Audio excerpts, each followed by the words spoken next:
Día 9 de agosto. En primer lugar, lea en el libro del profeta Jeremías los capítulos 4 al 8. Allí el profeta continúa llamando al pueblo al arrepentimiento mientras anuncia la inminencia del juicio de Dios. A pesar de la paciencia y la misericordia de Yahvé, Judá permanece endurecida en su pecado.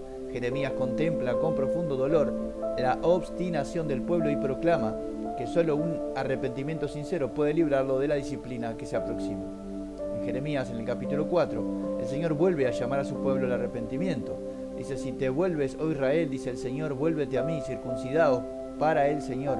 Quitad el prepucio de vuestro corazón, hombres de Judá y moradores de Jerusalén, para que mi furor no salga como fuego y arda, sin que haya quien lo apague, a causa de la maldad de vuestras obras. Capítulo 4, versículos 1 y 4. Dios no demanda únicamente cambios externos, sino un corazón transformado. Sin embargo, el pueblo permanece indiferente mientras el juicio se acerca rápidamente.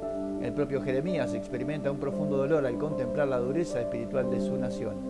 ¡Ay, mis entrañas, me duelo en lo más íntimo de mi corazón! No puedo callar porque has oído, alma mía, el sonido de la trompeta, el pregón de la guerra. Capítulo 4, versículo 19. Su corazón arde tanto por el amor que tiene hacia su pueblo como por el celo que siente para la gloria de Dios. Siglos después, Jesucristo también lloró sobre Jerusalén al ver su persistente incredulidad. Jerusalén, Jerusalén, que matas a los profetas, ¿cuántas veces quise juntar a tus hijos y no quisiste? He aquí vuestra casa os es dejada desierta. Mateo capítulo 23, versículos 37 y 38. Pidamos entonces al Señor un corazón sensible en su palabra, lleno de amor por los perdidos y dispuesto a obedecer fielmente su voluntad. Jeremías capítulo 5, allí el pecado había alcanzado a todos los sectores de la sociedad, tanto pobres como ricos, se habían apartado del Señor y habían endurecido su corazón.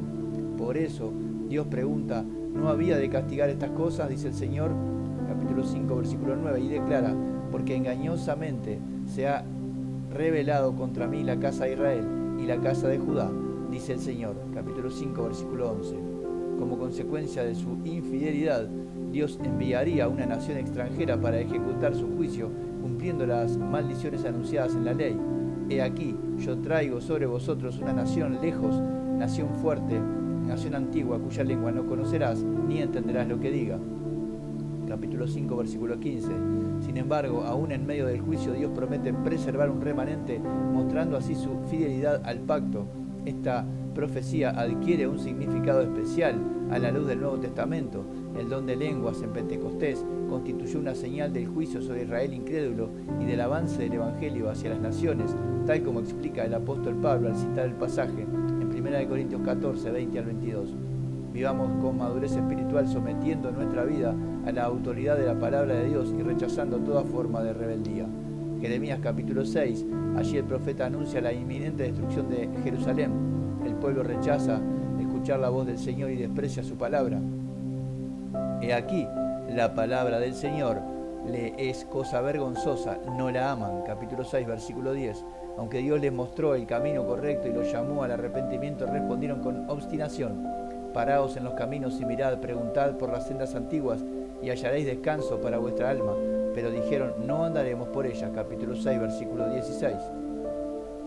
Porque desde el más pequeño de ellos hasta el más grande, cada uno sigue la avaricia, y desde el profeta hasta el sacerdote todos practican el engaño. Capítulo 6, versículo 13. Como ya no sentían vergüenza de su pecado, el juicio sería inevitable. Cristo vino para reconciliar al hombre con Dios mediante su sacrificio. Sin embargo, quienes persisten deliberadamente en su rebelión enfrentarán el juicio divino, como advierte Hebreos. Si pecaremos voluntariamente después de haber recibido el conocimiento de la verdad, ya no queda más sacrificio por los pecados, sino una horrenda expectación del juicio. Capítulo 10, versículos 26 y 27 de Hebreos. Hoy es el tiempo para volver al Señor con un arrepentimiento sincero. Jeremías en el capítulo 7, allí el Señor ordena al profeta predicar a las puertas del templo, confrontando la falsa confianza religiosa del pueblo.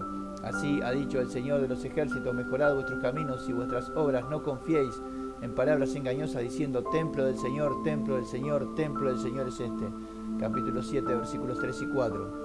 Los habitantes de Judá pensaban que la sola existencia del templo garantizaría su seguridad. aunque continuarían viviendo en pecado. Dios denuncia su hipocresía. Y vendréis luego y os pondréis delante de mí en esta casa, diciendo: somos libres para seguir haciendo todas estas abominaciones. ¿Es esta casa cueva de ladrones delante de vuestros ojos? Capítulo 7, versículos 10 y 11. Su endurecimiento era tan grande que Dios incluso ordena al profeta que deje de interceder por ellos. Tú pues, no ores por este pueblo, ni levantes por ellos clamor ni oración, porque no te oiré. Capítulo 7, versículo 16.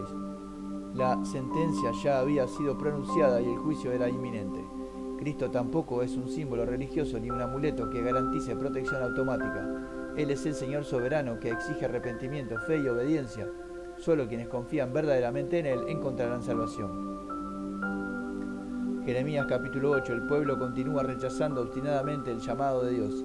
Escogerán más bien la muerte que la vida todos los que queden de esta mala generación. Capítulo 8, versículo 3. Persisten en el engaño y se niegan a regresar al Señor. ¿Por qué es este pueblo de Jerusalén rebelde con rebeldía perpetua? Abrazaron el engaño y no quisieron volver. Capítulo 8, versículo 5. Toda la nación se había corrompido, desde el menor hasta el mayor. Cada uno sigue la avaricia y desde el profeta hasta el sacerdote todos practican el engaño. Capítulo 8, versículo 10. Los falsos líderes tranquilizaban al pueblo con falsas promesas. Curan la herida de mi pueblo con liviandad, diciendo: paz, paz, y no hay paz. Capítulo 8, versículo 11. Finalmente llega la amarga confesión. Se pasó la siega, terminó el verano y nosotros no hemos sido salvos. Capítulo 8, versículo 20. Toda esperanza construida fuera de Dios termina inevitablemente en frustración. En cambio, quienes ponen su confianza en Jesucristo jamás serán avergonzados. Él es la única esperanza verdadera para el pecador y el único Salvador capaz de conceder vida eterna. Aprendamos a escuchar hoy la voz del Señor. No endurezcamos nuestro corazón, sino respondamos con fe, obediencia y un arrepentimiento sincero, mientras el llamado de la gracia permanece abierto.